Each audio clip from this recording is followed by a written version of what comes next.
Nah, berikut ini model literasi secara lengkap yang diperkenalkan Brian Ferguson, salah seorang pendidik dan juga peneliti di bidang literasi informasi. Anda lihat pada literasi dasar ada membaca, menyimak, berbicara, menulis, berhitung, memperhitungkan, mengamati, dan menggambar. Literasi dasar inilah yang sering erat dikaitkan dengan kata literasi. Namun sebenarnya literasi itu mencakup banyak hal yang semestinya dikuasai oleh setiap individu di dalam masyarakat, terutama masyarakat informasi. Anda dapat lihat juga di samping literasi dasar ada library literasi atau literasi perpustakaan, dan sekarang berkembang menjadi perpustakaan digital. Kemudian di bawahnya ada teknologi literasi yang mencakup juga pengetahuan tentang hardware, software, etika, dan etik dalam menggunakan misalnya perangkat-perangkat digital seperti media sosial. Kemudian ada literasi media, di situ ada yang broadcast seperti televisi atau radio, kemudian print, cetak, kemudian juga online atau daring. Nah, di dalam media literasi dan teknologi literasi ini ada juga visual literasi.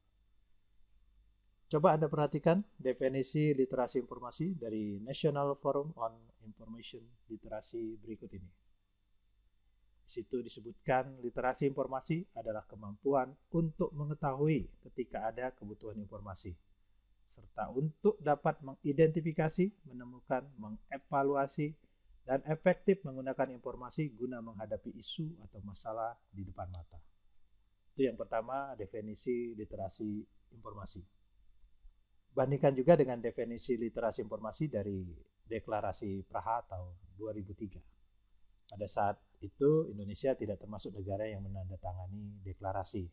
Namun kini pemerintah Indonesia, khususnya Kemendikbud, menyadari bahwa literasi informasi ini sangat penting dalam ekosistem pendidikan dan kebudayaan, khususnya dalam rangka membangun insan. Coba kita lihat definisinya.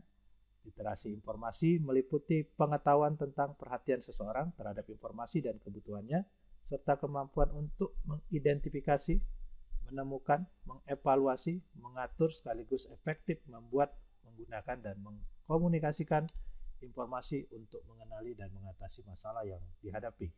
Hal itu merupakan prasyarat untuk berpartisipasi dalam masyarakat informasi dan merupakan bagian dari hak asasi belajar sepanjang hayat.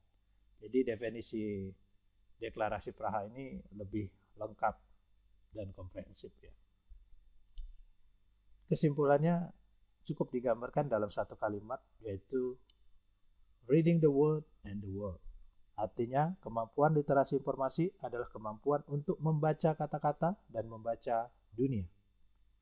Baiklah, semoga Bapak dan Ibu guru serta para penggiat literasi memahami apa yang dimaksud dengan literasi. Literasi diwujudkan ke dalam literaksi dalam istilah saya.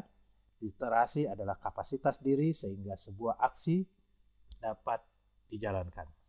Apa yang kemudian menjadi program Kemdikbud dengan gerakan literasi sekolah adalah semacam aksi. Contohnya mengajak siswa membaca selama 15 menit sebelum pembelajaran dimulai.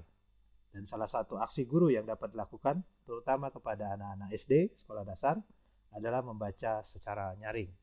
Sekarang, tahukah Bapak dan Ibu guru bagaimana teknik membacakan cerita secara nyaring untuk anak? Jika Bapak dan Ibu guru belum tahu, berarti kapasitas literasinya memang harus ditambah. Begitupun tentang literasi menulis. Nah, apakah Bapak dan Ibu guru sudah cukup cakap untuk menulis? Itu yang nanti kita akan bahas selanjutnya.